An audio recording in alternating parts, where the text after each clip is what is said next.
Hi, I'm Mark Roberts, and as Kevin said, I'm chair of the Department of Health Policy and Management here at the Graduate School of Public Health. I want to welcome you all to the fifth annual 2020 Don Gideon Lecture, a lecture series that is dedicated in the memory of Don Gideon, a graduate of our Health Administration program. We could not carry out this yearly event without the support of the Don Gideon Foundation and their commitment to support education for both MHA students and our widespread alumni. This lecture series has really become the premier alumni educational event of the department, and we are thrilled with the collaboration we have developed between the Gideon Foundation, the HPM Alumni Association, and our faculty to carry on this tradition. The topic we are going to speak about today is how COVID-19 is changing the virtual healthcare culture, access, experience, and financial incentives. We all know that there's been substantial debate for years regarding how we can deliver healthcare and how healthcare can become more of a 24/7 activity, how people can receive care that they need when they want to receive it. And the COVID-19 pandemic has clearly accelerated the move to virtual and online care. And our panelists today will lead us in an exploration of how this may affect not only the short-term delivery of care during the pandemic, but what impacts this might have on long-term healthcare delivery as well. We have a great group of speakers today. We are moderated by Perri, who's Vice President for Strategic Alignment, Transformation, and Consumer Innovation at UPMC Health Plan. She also is an adjunct faculty member in the Department of Health Policy and Management. As panelists, we have Tom Prisolak, who's President and CEO of Cedars-Sinai Health System in Southern California. He is an alumni of our program. We have Chris Johnson, the President of Teletracking Technologies, which has substantial expertise in the virtual healthcare space. And we have Larry Stuckey, Managing Director of Huron Consulting Group, the company where Don Gideon spent a large portion of her career. So I would like to welcome everybody to this annual event, and I would like now invite Kevin Altamari to say a few words about the Gideon Foundation and this event. Thanks, Mark. I'd like to thank all of you for taking the time today and the interest in our topic. As everyone has suggested, this is now our fifth event. We have endeavored every year to try and find some topic of relevance in the healthcare industry, and perhaps this is a topic that will be with us for some time. My attachment to all of this is I was blessed by being married to Dawn. I was her husband. And following her death, we developed the Don Gideon Foundation, family, friends, colleagues. And the idea behind it was that we wanted to find a way to add to a career that was very important to Dawn and to find a way to allow her mark to continue. She did quite a bit of consulting and traveled across the country and did some pretty remarkable things in her career in terms of turnarounds and saving different hospitals. And we just wanted to try and continue that.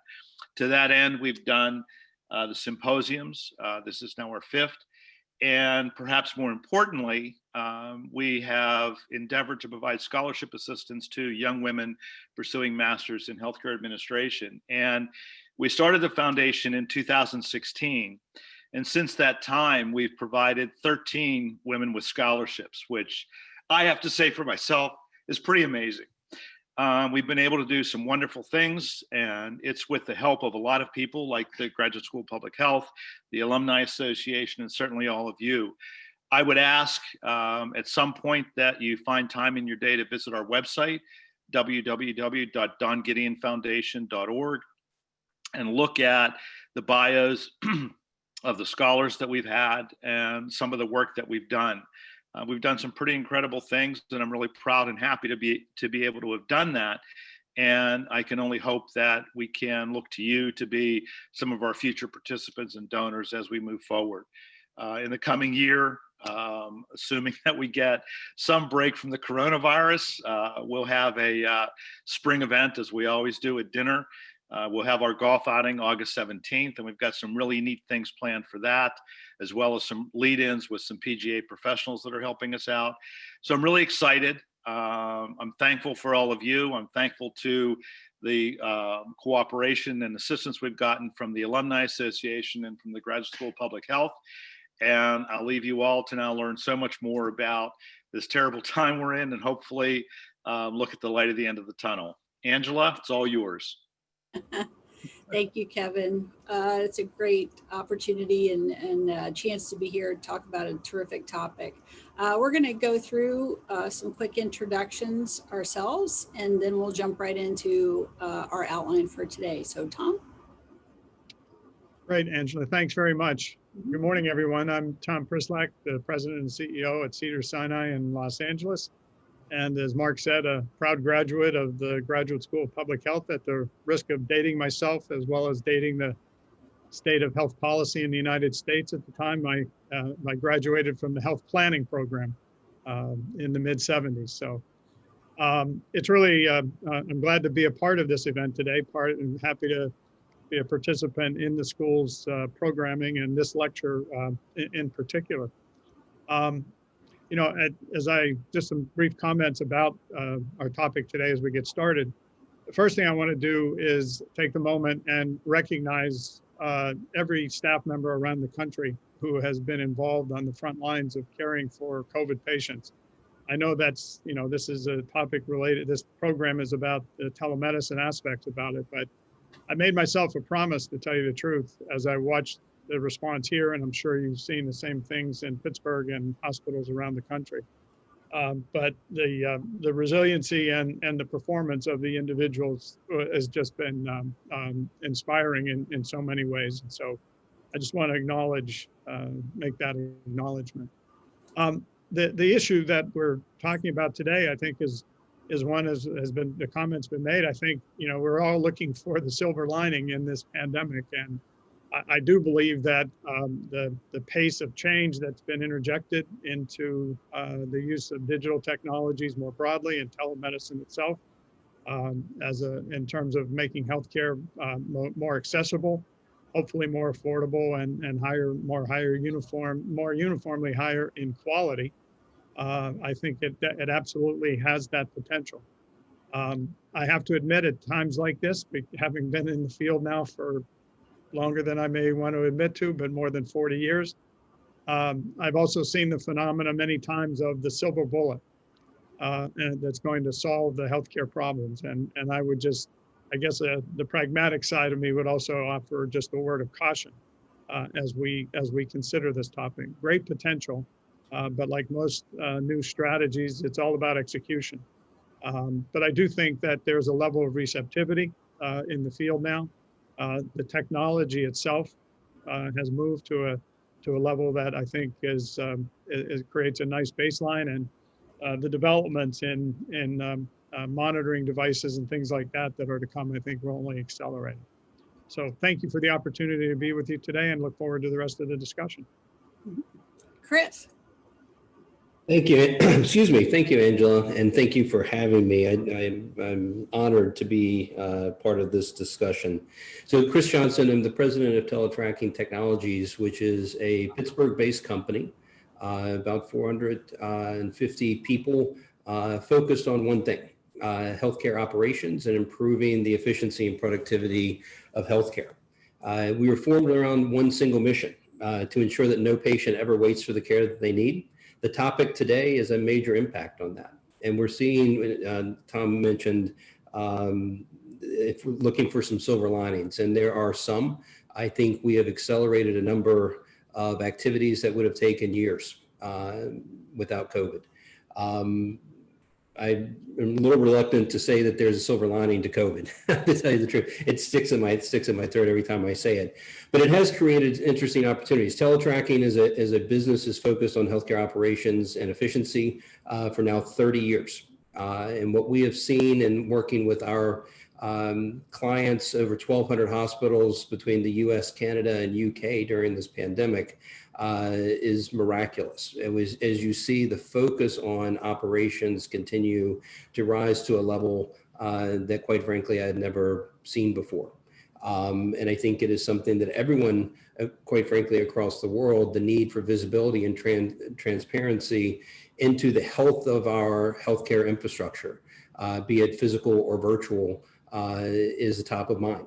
And I think between the work that teletracking has done with our clients and ultimately the engagement we've had with the Department of Health and Human Services to help create that visibility on a nationwide basis during COVID has created a moment in time and an opportunity in this moment in time that I think we can build on collectively. And so I look forward to the conversation today. And again, I appreciate the opportunity to join. Thank you, Chris. Larry. Hi, everyone. My name is Larry Stuckey, Managing Director with Huron. I'm our national leader for all the work that we do in the physician enterprise and care delivery space. And I'll echo Tom and Chris's comments. I'm very honored to be a part of this panel today. Some broad comments I'll make via introduction is, I think a lot of what I'm seeing with my clients during this time is really an unfreezing of established behavior. And, obviously, we have external influence of COVID during this time. And I think what I've seen is that's really leading to a period of experimentation where there's actually been, despite all the challenges, high receptivity and rapid experimentation to change to a new set of behaviors. So I think, the open question that a lot of my clients are thinking through now are, what do we actually do during this period of experimentation before some of our previous behaviors maybe refreeze? And so there's a period of time here, I think we're seeing that, new habits can be formed, maybe new loyalties are established, and that will, allow for some change to happen, within the healthcare market. And, definitely in the telehealth space, where we're seeing a lot of that. So, Great, thank you. We're having a little trouble hearing you, Larry, so we might want to pay attention to that. You're breaking up just a little bit.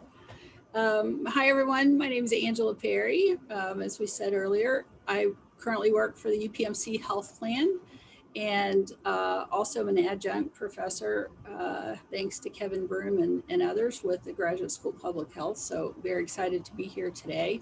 From a historical perspective, I've worked for multiple Fortune 100 companies, including Optum and United Healthcare, Amerigroup, Centene, and others in the managed care space for both managed behavioral health as well as on the commercial and physical health side with government programs, focusing on population health, but also in the digital space. So digital tools, different kinds of technology, and virtual visits and telehealth. So I'm also very excited to be here today. And with that, we'll jump right in. So our topics today, the things that we're going to cover, we talked a little bit about the pre-pandemic, and we're going to talk about innovations that we were thinking about prior to the pandemic first, then spend a little time on everything since March when things changed. So we'll focus on the shift to virtual, healthcare administration and delivery, some lessons learned, talk about the financial sustainability of what we're seeing in virtual, then move into new thinking and our what we're seeing from a patient and member experience, as well as a provider experience and how that impacts quality, followed by future considerations, and then our key takeaways for today. And at that point, we'll get into the Q&A discussion. So today, we're going to start with the pre-pandemic. So panelists, what were your top 2 focus areas prior to the pandemic? Angela, if you want me, I'll jump in first. Prior to the pandemic, our 2 areas of focus really were, one was growth, both organically within the existing components of the Cedars-Sinai Health System, whether that's the Cedars-Sinai Medical Center or some of the other facilities, as well as growth of the physician network. The system itself also focused on growth, given the changing realities of healthcare. Growth is a critical element for strategic success for every healthcare organization. Sure. The other was the work in our physician network, actually, around an entire practice redesign initiative. The motivations for which actually were in part related to our efforts to address physician and clinician burnout, by changing the practice environment for our physicians and nurse practitioners and others on the team, as well as a strategy to ideally improve both patient satisfaction and patient engagement. So pre-COVID, that's really where we were focused. Great, thank you. Larry or Chris? Yeah, Angela, I rebooted, so hopefully people are hearing me better when I went off camera there briefly. But similar to Tom, what I was seeing across a lot of my clients was really two different focuses prior to the pandemic. One, how do you focus more on care reliability and care experience, with really a focus on the patient experience, consumer reliability, and how did they access care timely. And then I'd say a secondary focus that I've seen getting more traction in this period has been how do you also then design for affordability of what price point consumers want to access care. And I believe, with the advent of more telehealth during this period, we're seeing more. Gotcha. And Chris? So pre-pandemic areas, and I'll project a bit to what we were doing, interacting with our clients. A couple of things. One, creating more transparency and shared situational awareness across their entire system. Teletracking began 30 years ago, focused in the acute care space, but as systems have become more and more complex, ultimately looking at a home-to-home model as we refer to it, so moving well beyond the four walls of the hospital.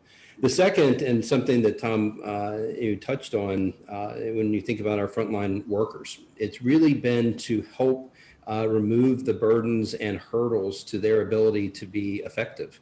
Well, teletracking, we are not the front line, we are the next line. And our goal is to enable caregivers and clinicians and healthcare workers to do their calling. And quite frankly, I think historically technology has been more of an impediment than a benefit in the operations space. And so those were our two areas of focus. And then we'll talk about post-pandemic. All that did was highlight the need for it even more. So, Yes. Well, and from a health plan perspective, I mean, at UPMC we focused on several areas. But the UPMC health plan has historically leaned very heavily into the digital space, including telehealth and having those capabilities. So we were in a fairly good spot, actually, when the pandemic hit, just expanding across into the system in some of our areas. But we were thinking about digital and tele very much as a focus area, and starting to see greater use of self-service capabilities and other things prior to the pandemic. So not quite to the accelerated pace that the pandemic unleashed, but it was definitely a focus area, and leaning in on those newer technologies and how to make the member experience much better overall. Okay. So what has been a critical impact area since the pandemic, and how has that started to inform your need for virtual or digital or some sort of telemedicine? So what have you seen, that has been impacted, and what did that shift start to look like? Let's start with Chris this time.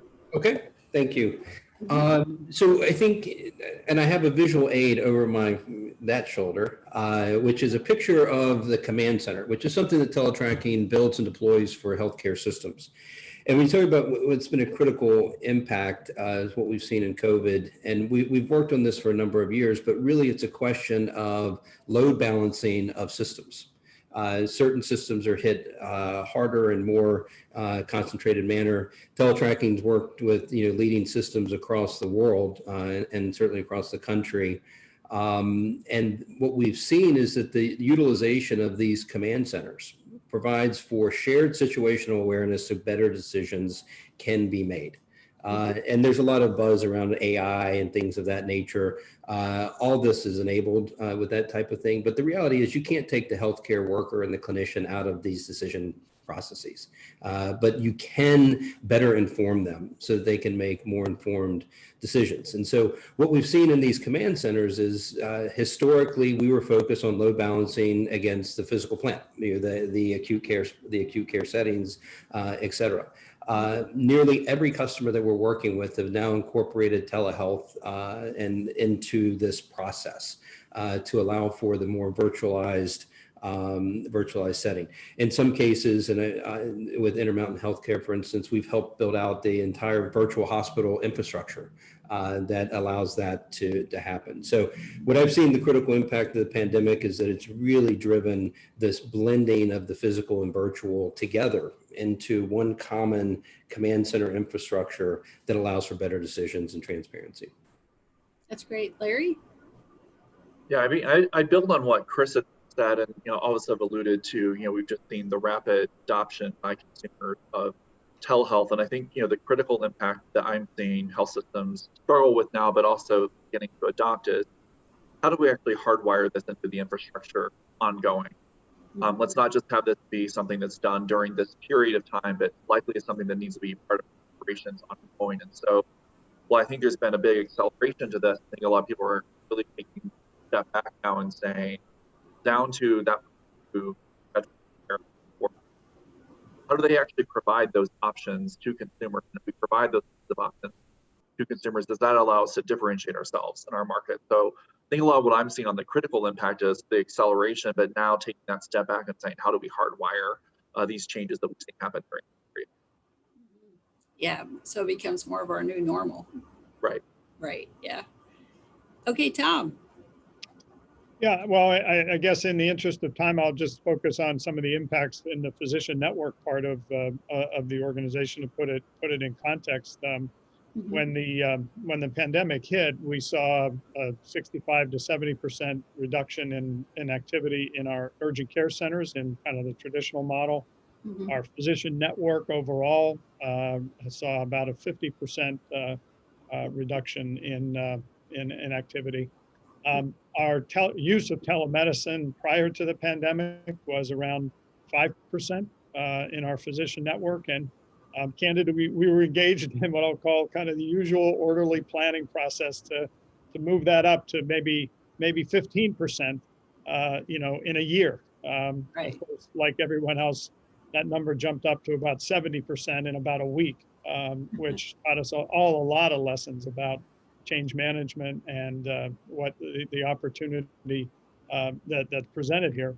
I would say that in terms of how it's informed the need, it really, I think, has just raised in all of our minds the whole range of not just telemedicine, but digital, the benefits of digital applications across the organization. So in a pure administrative sense, just the expanded use of artificial intelligence for staffing purposes, for example, and forecasting of one type or another.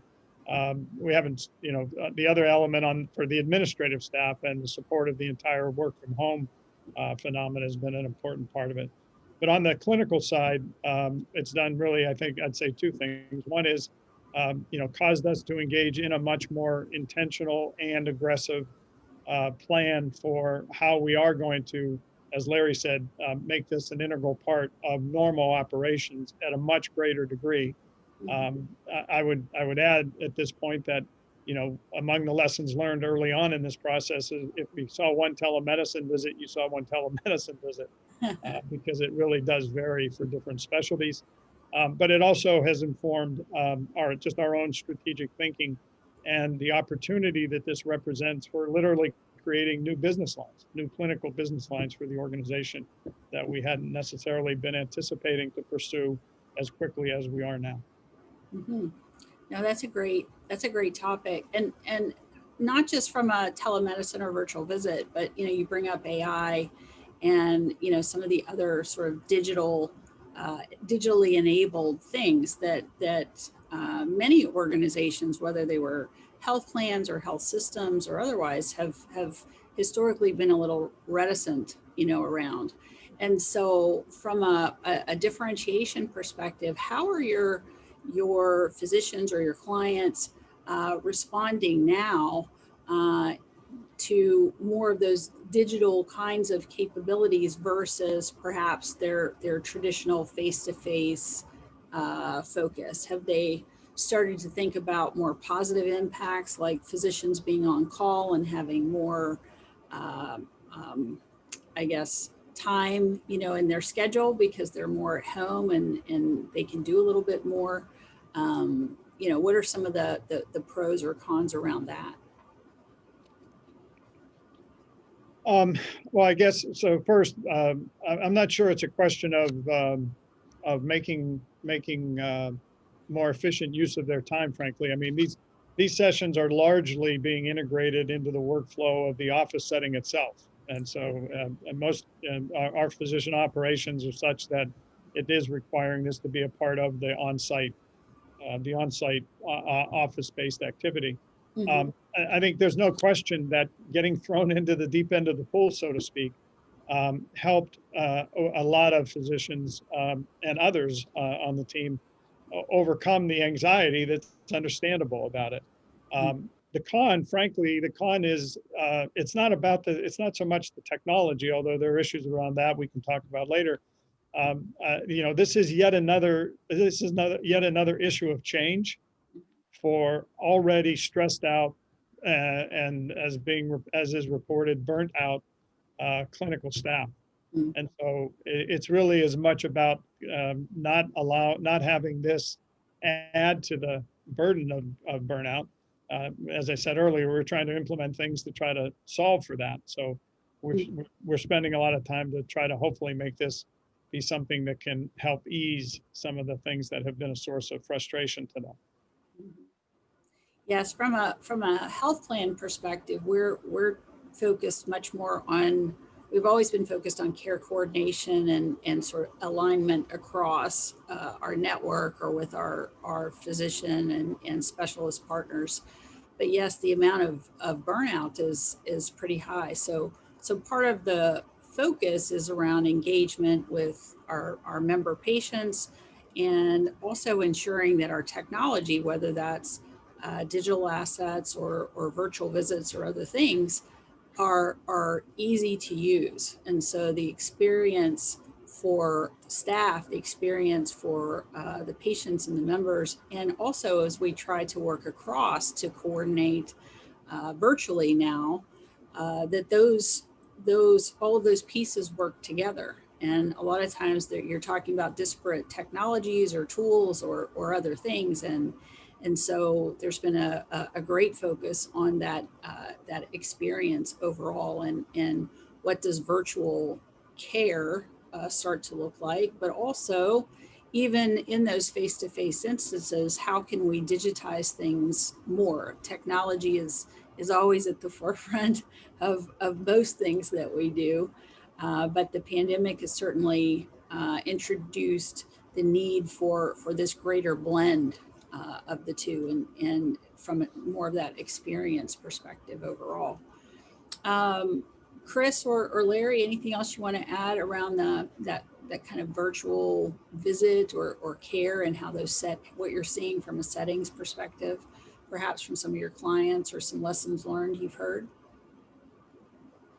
Yeah, Angela, I might link back to some of the comments I made in my opening around how people are using some of this period to really look at their strategic plans and say, are there aspects that I can help? And one of the things that links back to virtual care, we've talked a lot about the telehealth and the ambulatory setting, but I'm also seeing with some of my clients more of an advent of how do they look at virtual hospital as well, and are there ways to supplement acute care capacity, especially given the various surges that we've seen in different markets, and how do you put virtual technology in place to treat additional patients in their homes so they're not necessarily seen in the acute care setting? So I think oftentimes in this dialogue we focus on the ambulatory setting. I'm starting to see some people take advantage of the time to say it's a way to look at our. Yes, the in-home care, certainly, because I think from a quality and an engagement perspective across the board, we're seeing people afraid to come into what have been our traditional brick and mortar setting. So from a quality perspective, things like preventive care as a whole, folks have been a lot less willing to engage a little bit differently. So to your point about what can an in-home visit start to look like and how can we use technology to engage a little bit differently? These are all questions from various aspects, whether it's managed care or on the physician side. So I'm curious, Chris, how about you? Yeah, I think building on a couple of things that were mentioned, and Tom mentioned it earlier on. When you've seen one telehealth implementation, you've seen one. And so the disparity that we see across our clients, there's a lot of different models out there. Whether it's hospital owned, whether they're outsourcing, whether they're doing a number of things, but ultimately the point of being able to get to a coordinated process, regardless of where the services are coming from, is something that we're focused on. We're not clinicians, as I mentioned before. And the work that I mentioned with Intermountain that we've done with the virtual hospital, I mean, it has created an opportunity that, regardless of how these services are being provided, whether they're owned by that system or whether they're outsourced, can be coordinated. And I think that increasingly will be a focus area. The other area that I see really has accelerated is being liberated from the geography. And this has actually helped with is helping with the burnout aspect of it. Depending on how you want to define it, but EICU and that type of monitoring capability, overnight hours being outsourced so that your physician and your hospital-owned physicians are able to take that shift off, but it's able to be managed, remotely, people in different time zones, things of that nature, has been magical in some ways. And quite frankly, I think without that, I think we would have seen a much worse impact on our clinicians over the waves of COVID that we're seeing. So I see that being able to be geographically liberated, with the technology exists to be able to do this today. And it's beyond the clinical. Let me do the exam, but simply the monitoring aspects on EICU and others has increasingly taken a front seat in the command centers that we're putting together. So from an adoption perspective, let's shift a little bit and talk both about patients, clients, and our physicians or specialists overall. Have we started to see there's I think an unconscious bias around generational adoption of either digital tools or virtual visits? Have we seen any differences between our Gen Xers and our boomers as far as either engagement or wanting some, if they're a staff person, wanting some different kinds of training overall? Let's start with Chris this time. Okay. Again, I have to admit that we're not the front line, we are the next line. So I'll give you just some context around our engagement. Because while the organization that I run has technology in the name of it, at the end of the day, it's really about changing behavior. Right. That's how we engage with our clients. The technology exists and will continue to get better. But at the end of the day, changing behavior is the key. And so how do you engage with people on the ground? And obviously COVID has helped with our learning how to be engaged more virtually. I mean, we typically are shoulder to shoulder with the caregivers and the clinicians and the healthcare workers. And through necessity, we've had to get much better about certain adult learning approaches and things of that nature. We have seen some differences in the level of comfort with where's my phone, my visual aid, my phone here.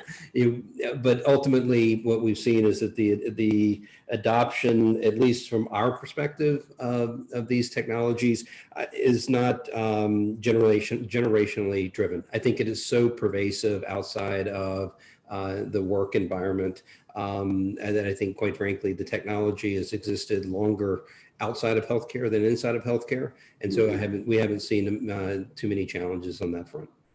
Larry, how about you from some of your clients? Yeah, so some interesting findings, and these are all very early from an academic system I work with in the Midwest, but they actually found that boomers were more satisfied with technology experience than Gen X were. And they were speculating as to some of the reasons why, and so going through the data with them. But some of it had to do with boomers had a more established relationship with the care provider. So that was part of what was maybe fueling some better satisfaction.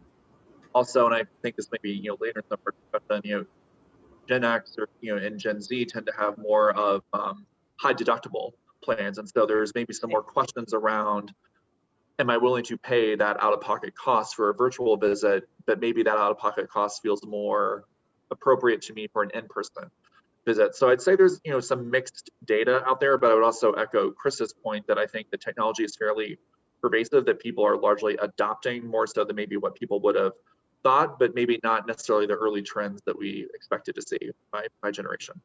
Yeah, sure. From a health plan perspective, we are driven by regulations, and so for the most part, each of our lines of business, commercial or government, Medicaid, Medicare business lines, there's technology requirements, there's literacy requirements for how we're able to communicate back to our member patients and otherwise. And what we see is that varies somewhat, although CMS has been pretty good during the pandemic about loosening things around telehealth and televisits, and then the payment structures that accompany that, and making sure that those things starts to align. But state licensure laws that have been applied around telemedicine, some of those things still apply. So from an access perspective or otherwise, you can't necessarily, if a physician is licensed in Pennsylvania but not in New York, those rules still apply, even though it would seem we have broader access generally and overall. And from a Gen X, or otherwise, I think a lot of us assumed that our Medicare or Medicaid members would be less engaged than some of the commercial or employer folks who are working every day and used to the technology. But, Larry made a great point around if there's an established relationship and the technology is working, that there is, a very high engagement there. So some of those, the myth that, COVID has been a myth buster when it comes to, those kind of adoption practices across the groups. How about from a staff perspective, Tom, or how about some of your older docs versus maybe some of the residents coming in, or, any changes there or things that you see? Yeah. So on the provider side, I have to say there is admittedly a bit of a gradient by age. Sure. But no, to be fair, nowhere near as severe a gradient as it was when electronic medical records came in. As maybe that's a good reference point. Yeah. To be fair, a lot of our older physicians have been as enthusiastic about this as any of the millennials or Gen Xers. The gradient really runs just more to the nature of the specialty. It's not really an age question. So, to share, as we've done some of our looking forward, frankly, the whole question of the urgent care business is a little bit up for grabs. As much as 70% of what's done in a lot of urgent care centers could probably be done in a telemedicine kind of way. Mm-hmm. Surgical specialties, it's a different, that's a different ballgame, maybe 10, 15%. We think our primary care offices will be in the 20, 25% range. And then there's a list of medical subspecialties, nephrology, immunology, things of that nature, that could be as much as 50% of that kind of office practice could be done in some sort of virtual way, as long as the physician has access to the studies they need as part of the visit. So it's more specialty based than age based, I would say. Yeah, that's parenthetically on the customer side. I'll never forget our very first video visitor a couple of years ago now, when we started our video visits, was 73 years old. There you go.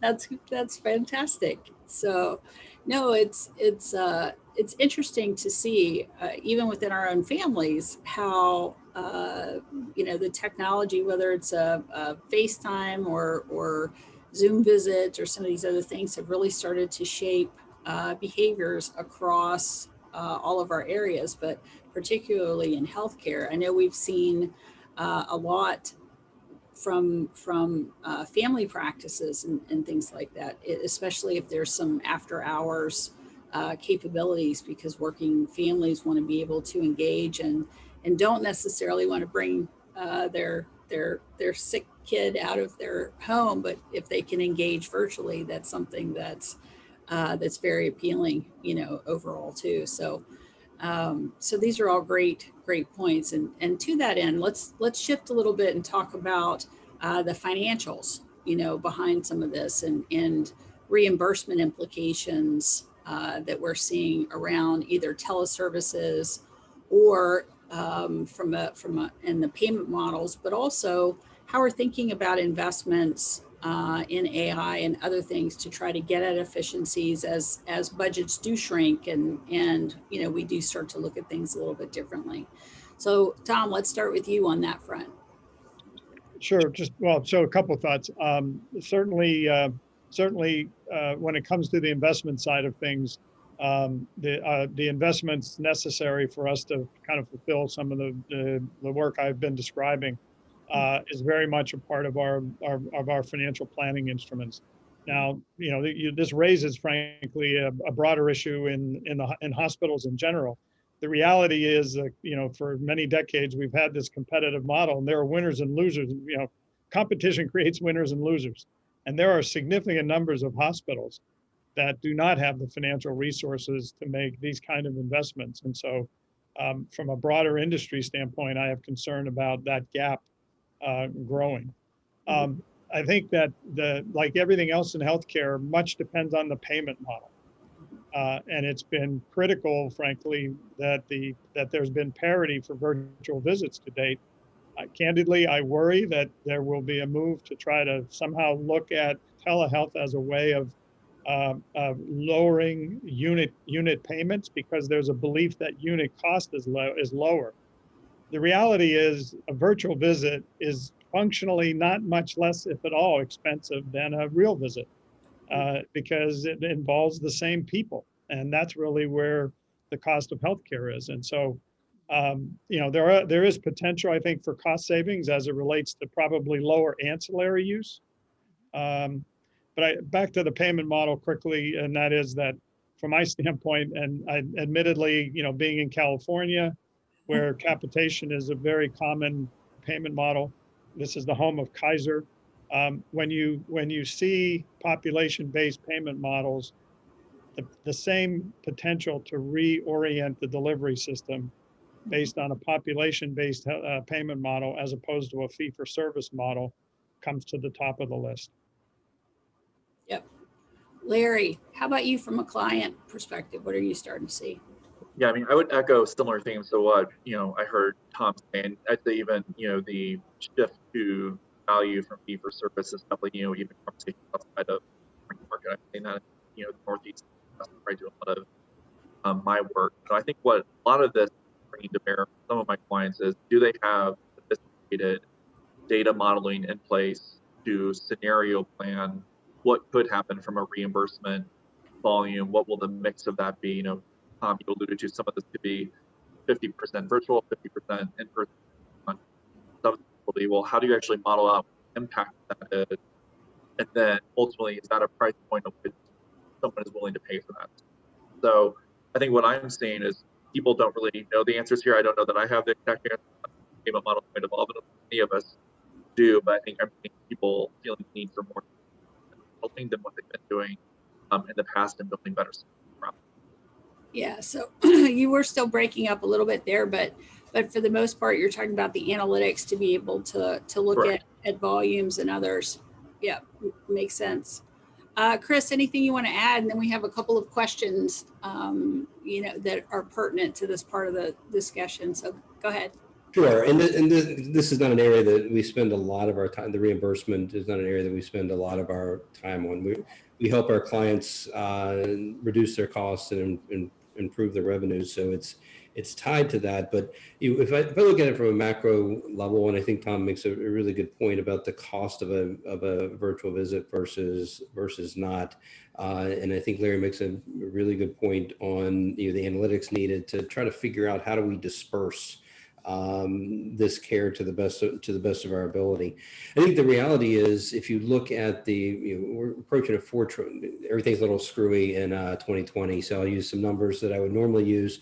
$4 trillion is the U.S. healthcare spend, approaching 20% of the GDP, and quite frankly, that seems unsustainable to me. And I know Tom deals with this on a regular basis. Larry has a whole business around helping healthcare system figure these things out.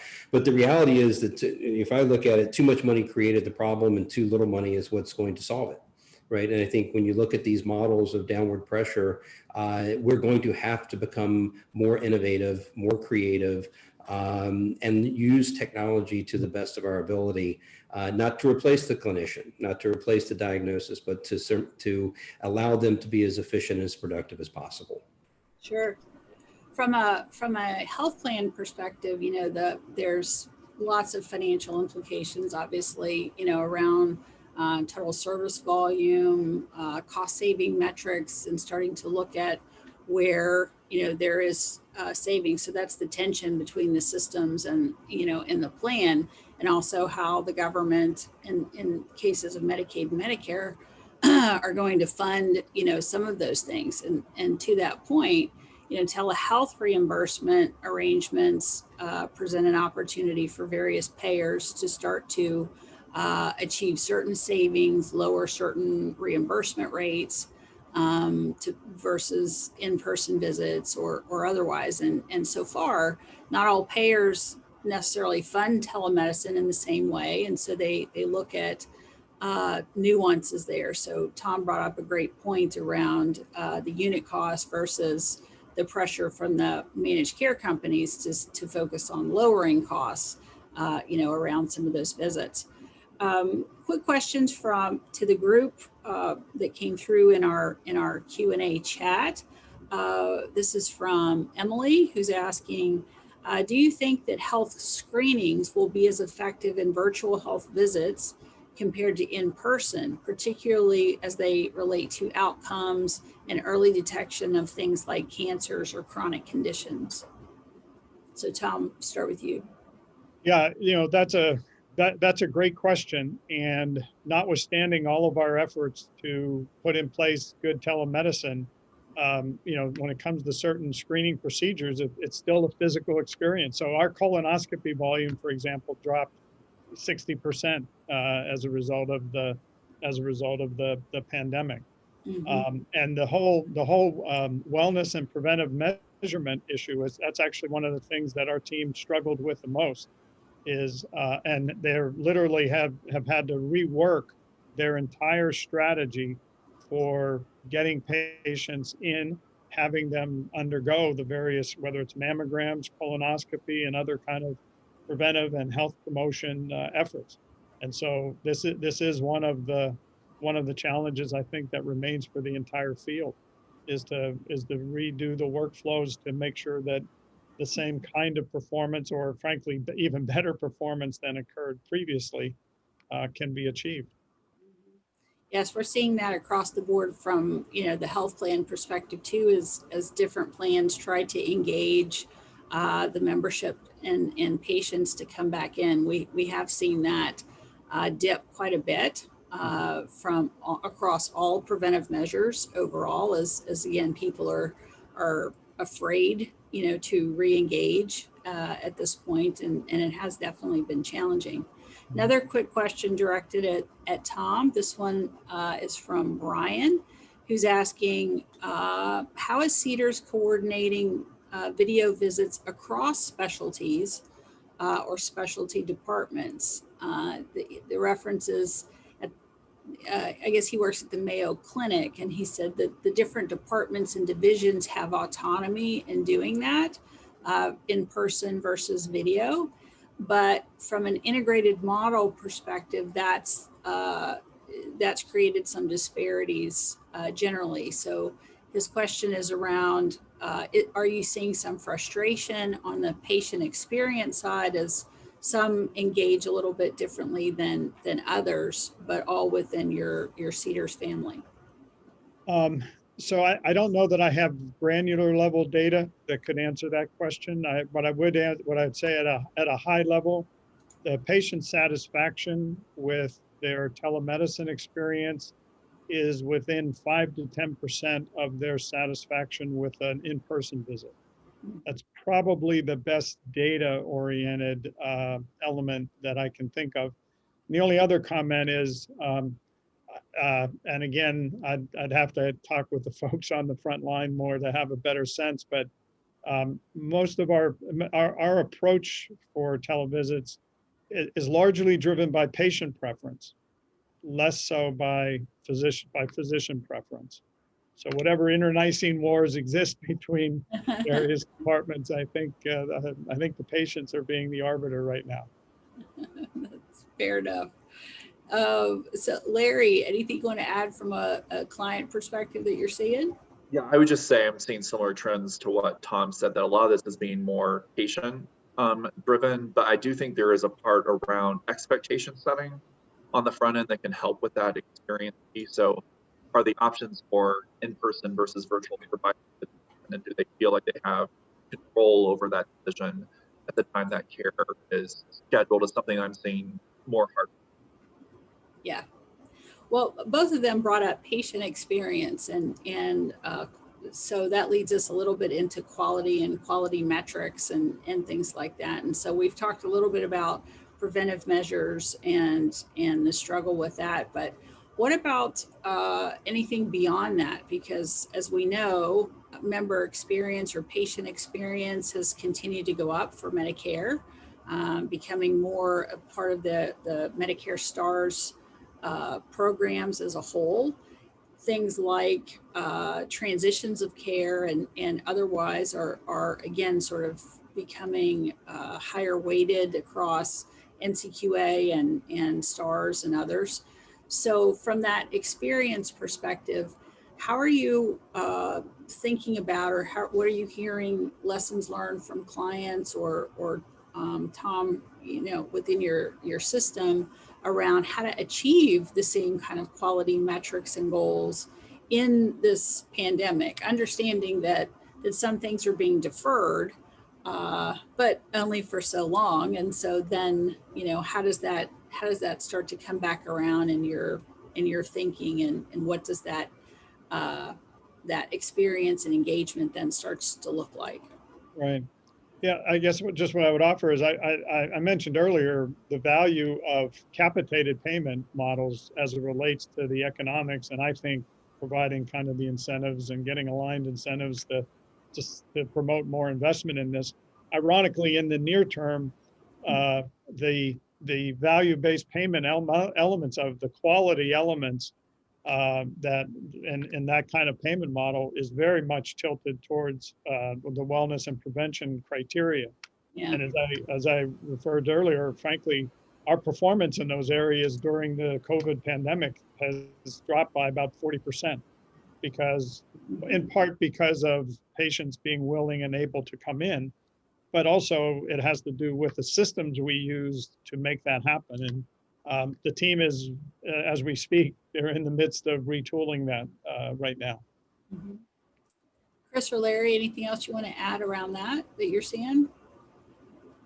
Yeah, the other thing maybe I would speak on beyond some of the quality metric, I think people are also struggling with how do I actually capture convenience metric as well. And the reason I say that, some of the surveying that here on we've done in our market research shows that 80% plus people, and this was actually pre-pandemic, were happy with their healthcare provider. But when you ask them what was the number one reason why they might switch, convenience was the number one reason why they might switch to someone else. And so beyond the quality measures that people need to have in place, we're also starting to work how to actually have my convenience metric out there just as prominently, so I can ultimately retain that patient base and manage that care across the. So I think people are just more holistically are adding additional quality they care for their patients with. Right, great. Okay, well let's shift a little bit further. We'll take we've got about another 10 minutes or so before we want to get into full-blown Q&A. And to that end, let's talk about the technical or operational issues around expansion, use of AI and telehealth or televisits or other kinds of digital solutions. Is there anything that you're seeing either pro or con from a purely kind of technical perspective? And let's start with Chris.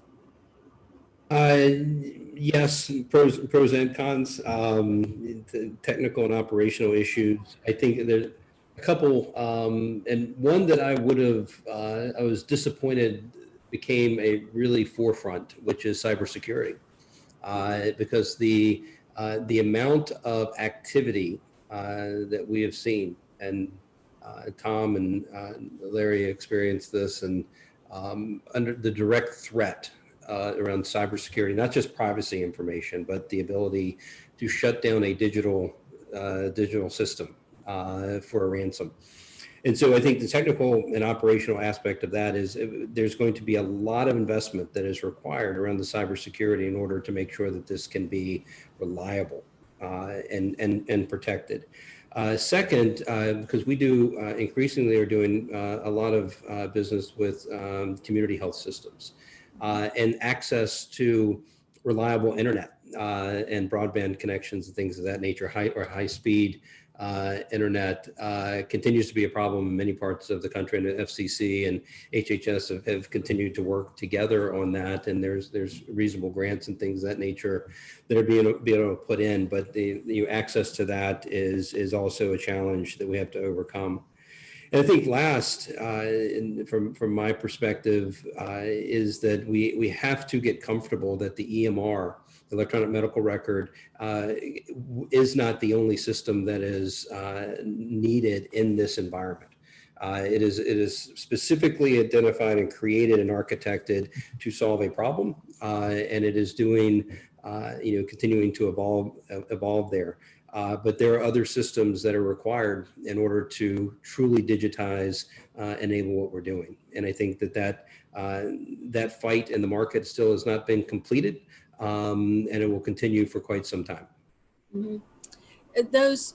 So some of to your point around not just the EMR, but we've got some questions in here about, non-traditional players, that are coming into the healthcare space and trying to drive some digitization and improve experience overall. There's a question about anywhere, so Salesforce or AI-driven kind of tools and startups. Is there anything like that you're seeing more of a proliferation of, and is that helping or hurting?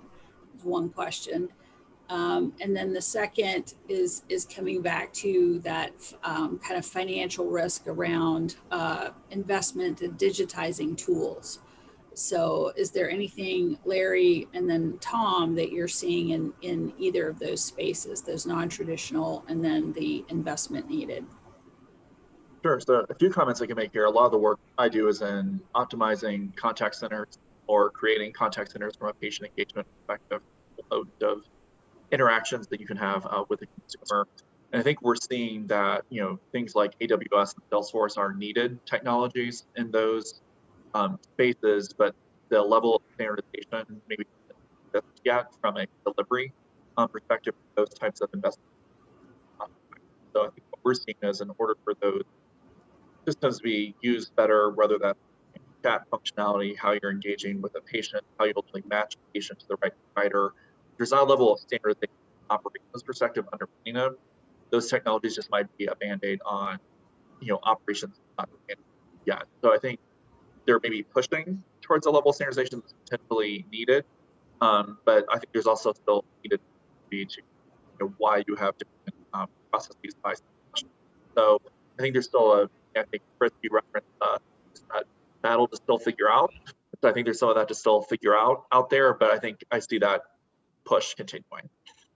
Gotcha. Okay, and to that same end, from a user perspective. So let's shift for a second, because we've got some questions around back to burnout. From whether it's the physician side, on the health plan side, or otherwise, because we're all dealing with stress overall, with change to everything that we're doing, from wearing masks every day to working remotely, and otherwise. And does the panel think that that these new technologies are adding to the stress or are helping to reduce the stress within the workspace as a whole?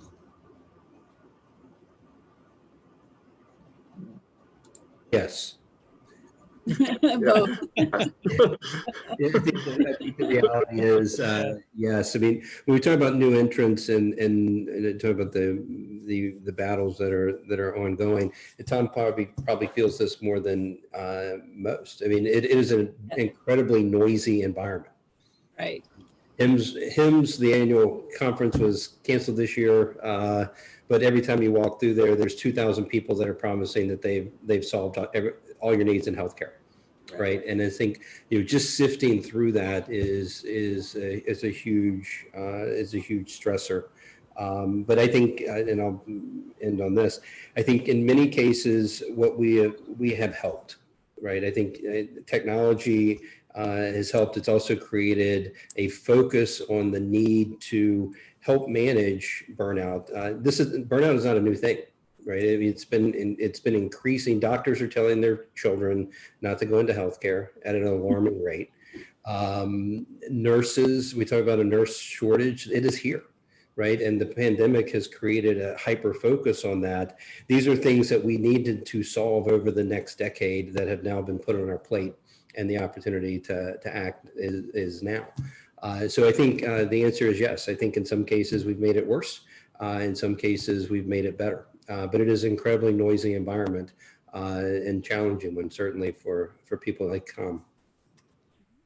Yeah, I guess, Angela, what I would offer is that certainly it is a noisy environment. And my observation is, many of those folks are basically looking to disintermediate traditional providers from patients or consumers or however one wants to describe those individuals. And my own feeling is that the people who will be successful are those providers and those new entrants who figure out how to work together and leverage what each of them bring to it. I think it's foolish for either side, so to speak, to think that one's going to eliminate the other. With regard to this issue of burnout, I would say that it goes back to the question of technical issues. Again, if you take the time to organize things so that the virtual visit is well integrated into the practitioner's workflow, then that lowers it. Frankly, what is a source of frustration for folks are the technical issues and the reality that you're dealing with the public who have a range of technical expertise themselves. Right. And so the rate limiting factor to an efficient video visit is in many respects the technical sophistication and comfort using the technology by patients. And there's just understandably and appropriately, there's a wide range of people's ability. And you got issues like Chris mentioned about, especially in rural America, and bandwidth access. In many respects, actually, we shouldn't think that the same social determinants of health that have impacted health in the non-virtual world are somehow going away in the virtual world. Mm-hmm. They're there, and they're going to continue to be there. Yeah, I think to that point, from an overall health plan perspective, where we see community health workers and care managers and others starting to, where they've traditionally engaged in the home for more chronic condition patients, and then try to coordinate that back either with the health plan or with their PCP or specialist or whomever. It's the same broadband issues that Chris brought up earlier. So just because they're going into the home and they have access to the technology doesn't mean that the technology works. And so it's so that's part of the challenge, part of an additional layer of stress, that's somewhat introduced there. But the roles are still the same. And I think, Tom, you made a great point saying, it's not an either or, it's an and.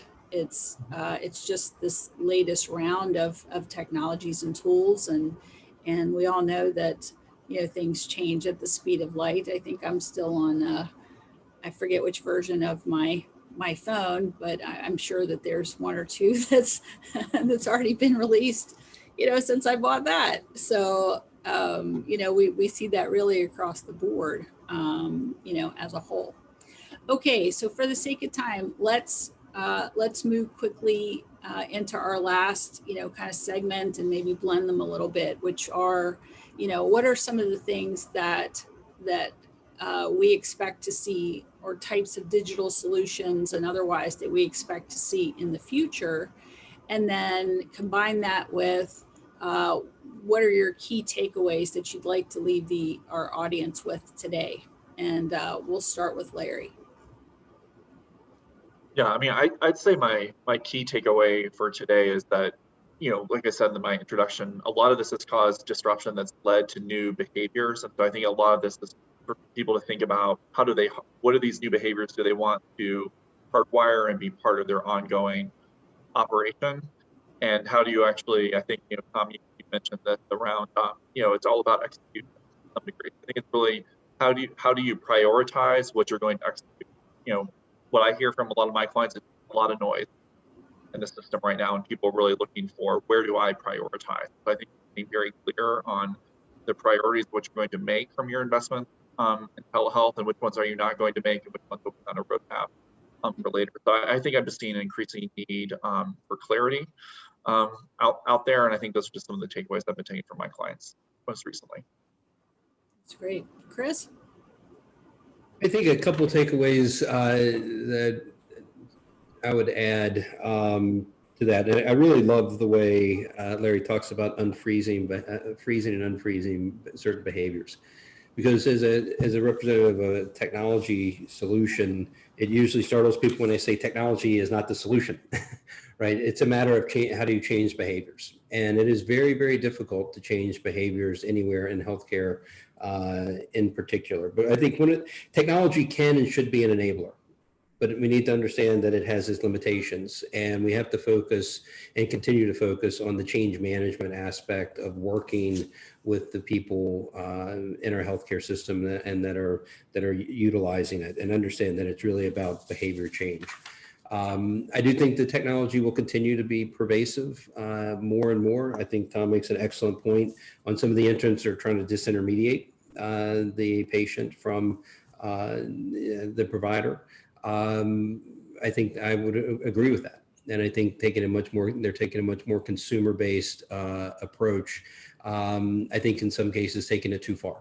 And I think the reality is we have quite a bit to figure out over the coming years. And I guess the last thing that I would say is that COVID, while a massive negative by any measure, has created an opportunity that is once in a lifetime for us to progress things that many people have been trying to progress for a very long time.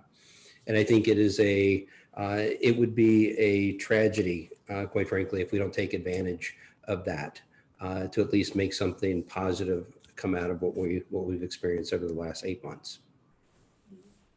Yeah, before we go to Tom, from a managed care perspective, from health plans and behavioral health plans overall, I think the focus around how we're going to look at the office, look at the, going into the home and doing care coordination, that continues and that will continue to scale and try to focus on that, and reducing fixed costs overall across the board. We've seen success with behavioral health virtually for quite some time. But now as we lean into specialty and consultations and other things, that blurring, is starting to exist between how we coordinate better.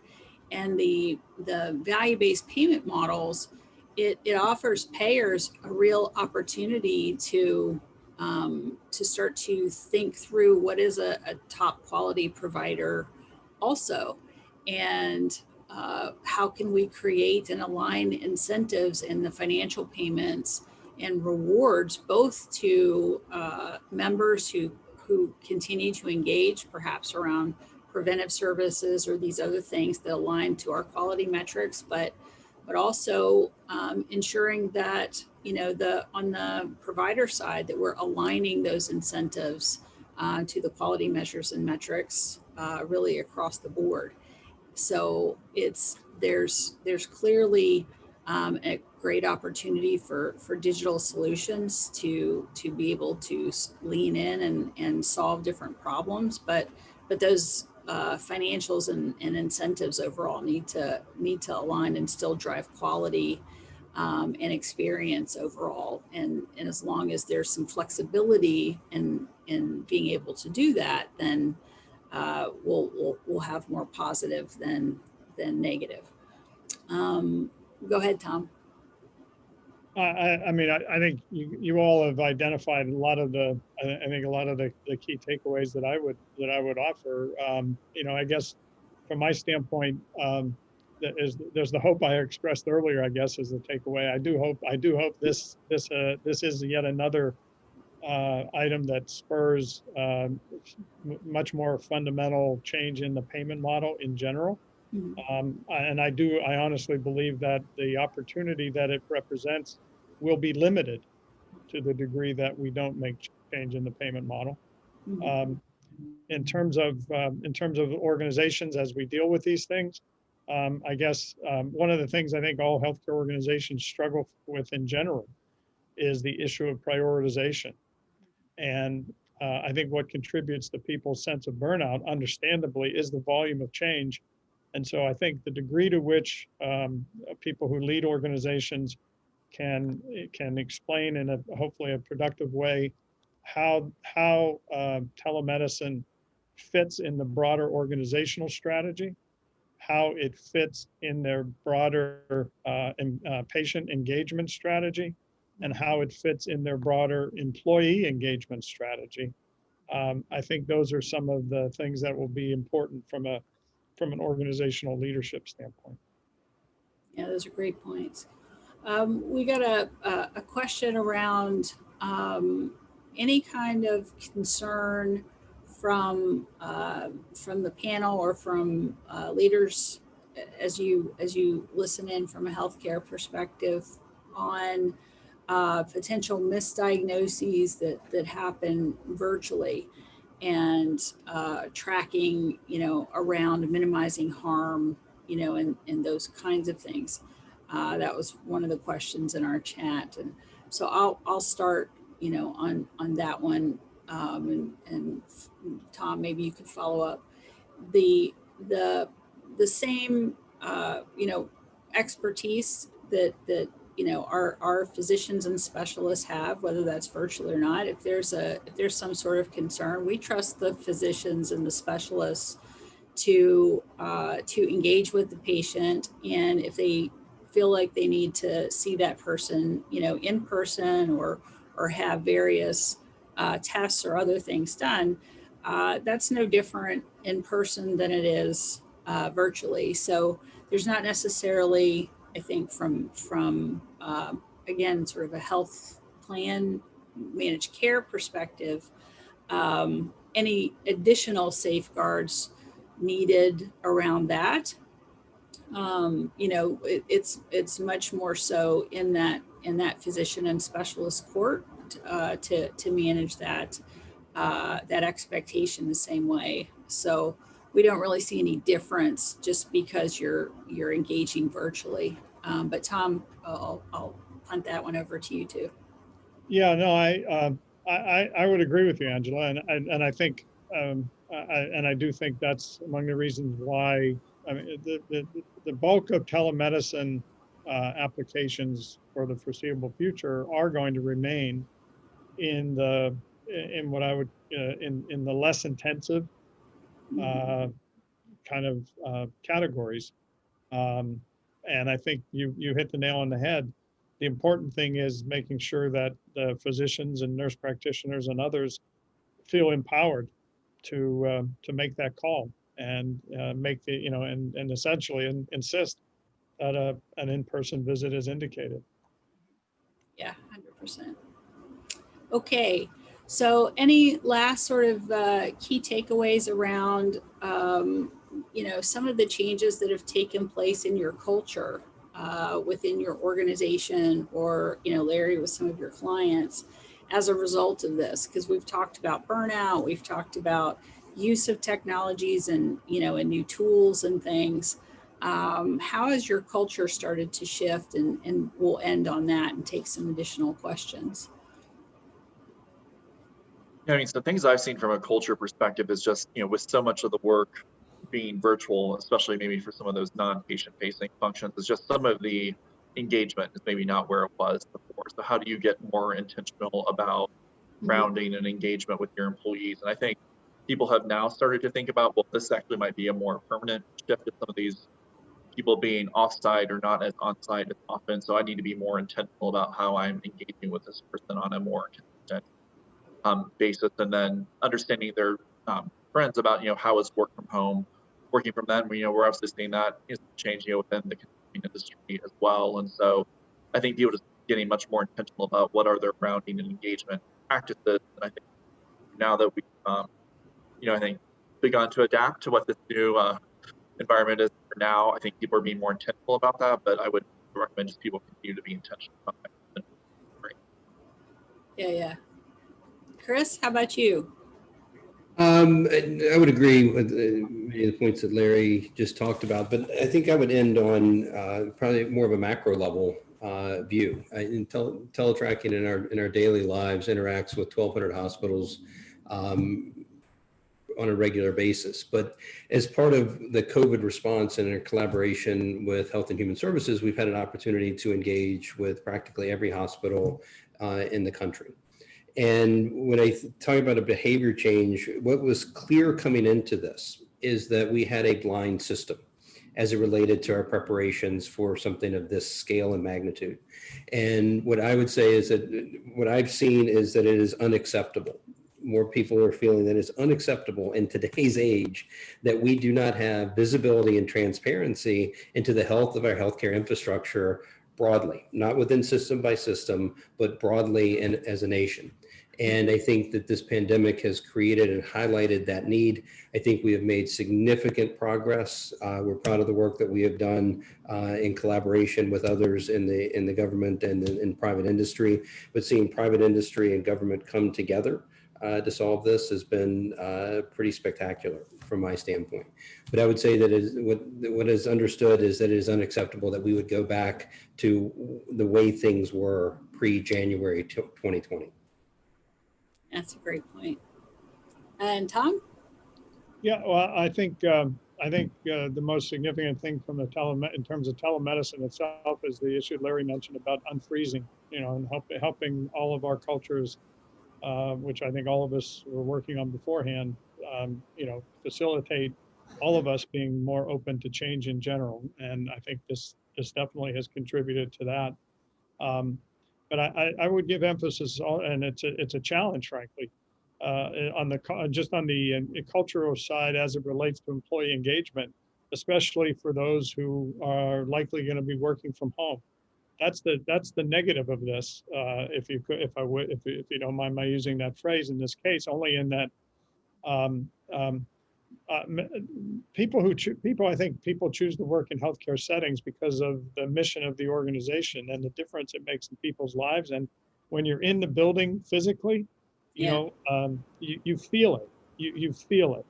And we do interviews with even like our IT staff. Our IT people have a lot of choices to work in a lot of other places and maybe even make a lot more money. But they tell us they make the choice to come here because of what it is we do. And so we're going to have to just work that much harder to not have them lose that connection as a result of not necessarily being as physically present as they once were.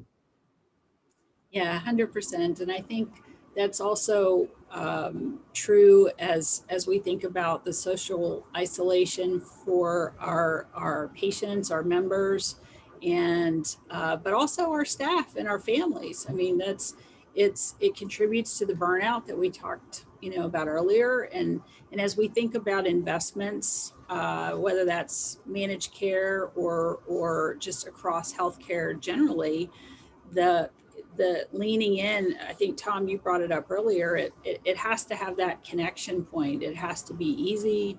It has to be simplified. It has to be within that workflow that allows everyone to have some kind of connectivity. And, Larry, to your point about intention, we have to be very intentional with our staff and ourselves to engage and stay engaged. I will readily admit that one of my teams approached and said, can we do a virtual happy hour? And just because it's, they miss it, you miss your coworkers, you miss the opportunity to engage and to have different kinds of conversations. So that all contributes to our behavioral health overall, as we touched on a little bit. So okay, so at this point, we don't have any new Q&A questions coming into our queue, but and we're almost at time. Is there any kind of final thoughts or otherwise that anybody has, or else we'll close it out and hand it back over to Kevin or maybe Mark.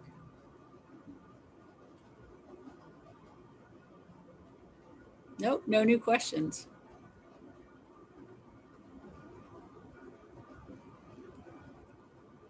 Actually, I think we're going to hand it over to Natalie for a little while, for Natalie from the HPM Alumni Group to give us some closing remarks. Natalie? Thank you, Natalie. Thank you, Angela. Thank you, Dr. Roberts. Hello, everyone. As was mentioned, my name is Natalie Bulger. I'm the current president of the Health Policy and Management Alumni Association.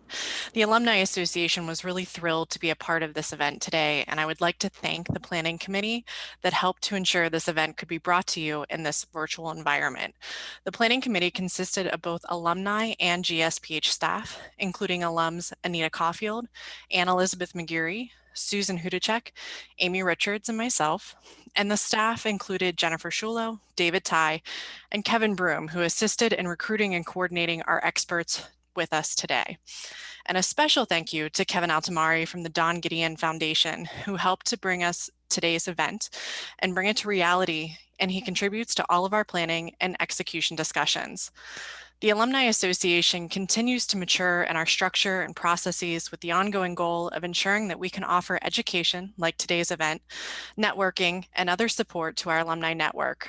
Our small group of volunteers serving on the executive committee are always looking forward to expanding our reach and involvement.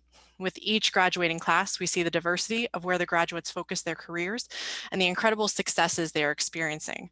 One of our goals is to connect our recent classes with our more established alumni. And for those alumni on this call, we hope you'll consider reaching out to us, as we're excited to expand the ability to take on leadership within the Alumni Association to new individuals. If you have interest in joining this specific planning committee for the Don Gideon Lecture, we would love to have you. I hope that Don would be proud of today's event.